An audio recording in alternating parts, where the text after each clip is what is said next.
प्रिय विद्यार्थियों, अरस्तू की विचारों की श्रृंखला में आज हम अरस्तू के क्रांति संबंधी विचारों के बारे में पढ़ेंगे। थोड़ी सी मैं चर्चा करना चाहूँगा आप लोगों से। अगर आप राजनीति विज्ञान विषय को अपना जीवन का मुख्य विषय बनाना चाहते हो तो जो पश्चिमी चिंतन है उस चिंतन को आत्मसात करना, उसको पढ़ना, उसको समझना राज्य के संदर्भ में, अधिकारों के संदर्भ में, व्यक्ति के संदर्भ में बहुत ज़रूरी है। और इसके बिना आप राजनीति विज्ञान की सैद्धांतिक पक्ष को नहीं समझ पाएंगे। इसलिए प्रिय विद्यार्थियों, मैं जो आप लोगों को YouTube चैनल के माध्यम से प्रतिदिन वीडियो भेज रहा हूँ, उनको आप बड़े मनोयोग से सुने और एक कहानी की तरह उसको अपने दिल और दिमाग में बिठाएं, जिससे कि राजनीति विज्ञान विषय आपके लिए एक बहुत ही आसान विषय हो जाए और इस विषय में बहुत विस्तृत भविष्य है।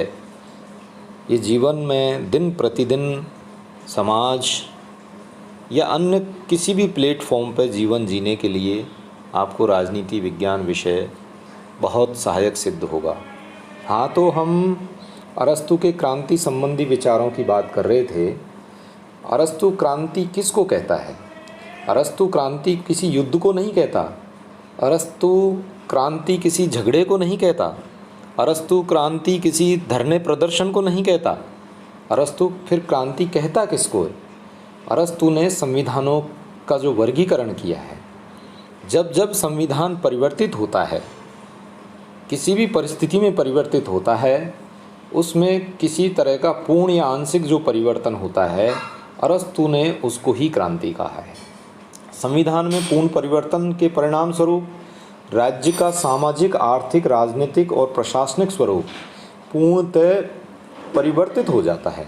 इसे हम पूर्ण क्रांति की संज्ञा दे सकते हैं।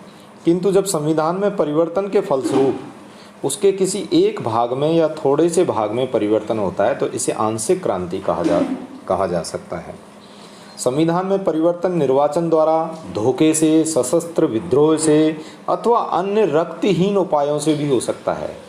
अरस्तू के समय यूनान के राज्यों के स्वरूप और संविधानों में शीघ्र परिवर्तन होने लगे थे। यह अस्थिरता और नित्य नई परिवर्तनशीलता यूनानी राजनीतिक जीवन को सबसे बड़ी विशेषता बन चुकी थी।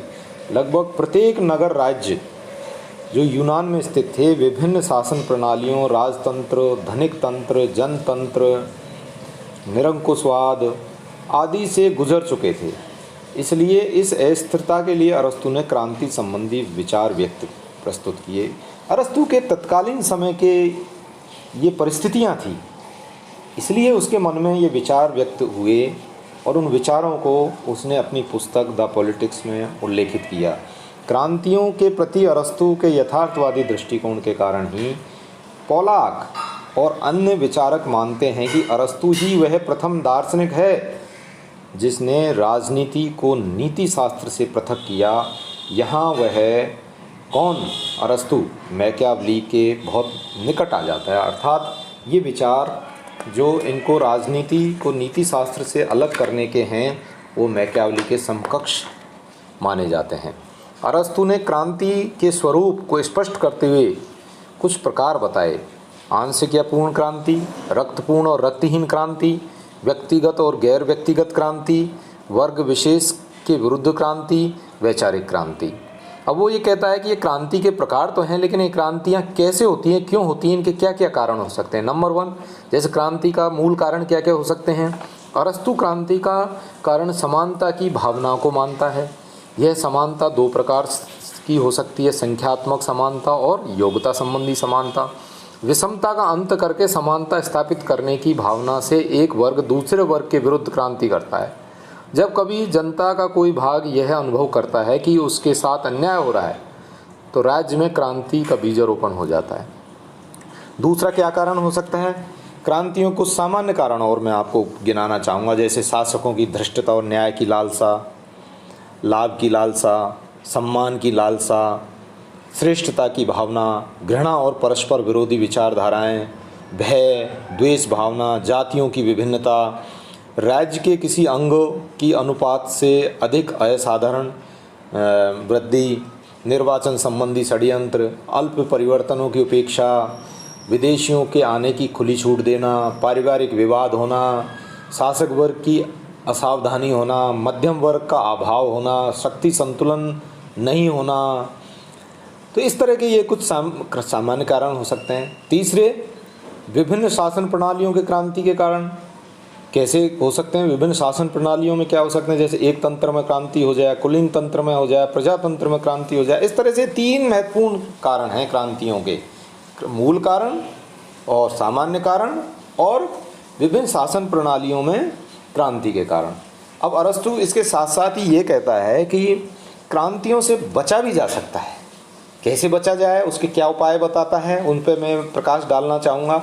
नंबर 1, शक्ति पर नियंत्रण रखना चाहिए। नंबर 2, जनता में संविधान के प्रति आस्था बनाए रखनी चाहिए। नंबर 3, सम्मान, पद आदि का न्यायपूर्ण वितरण होना चाहिए, किसी का तरह का भेदभाव नहीं होना चाहिए। नंबर 4, राज्य को परिवर्तन के आरंभ से बचना चाहिए।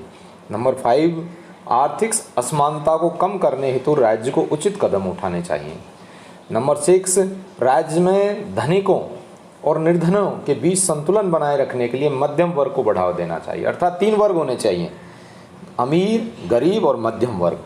नंबर 7, राज्य की सत्ता 2 विरोधात्मक प्रवृत्ति के लोगों के हाथ में होनी चाहिए, जिससे विपक्ष मजबूत होना चाहिए।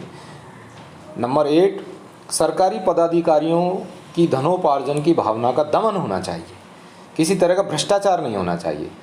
नंबर 9, राज्य में ऐसी व्यवस्था की जानी चाहिए जिससे कोई भी अधिकारी 6 महीने से अधिक शासन न कर सके। नंबर 10, राज्य को चाहिए कि वह भावी संकटों से नागरिकों को आतंकित रखें। नंबर 11, अरस्तु ने सर्वोत्तम उपाय शिक्षा को बताया है। शिक्षा द्वारा संविधान के प्रति नागरिकों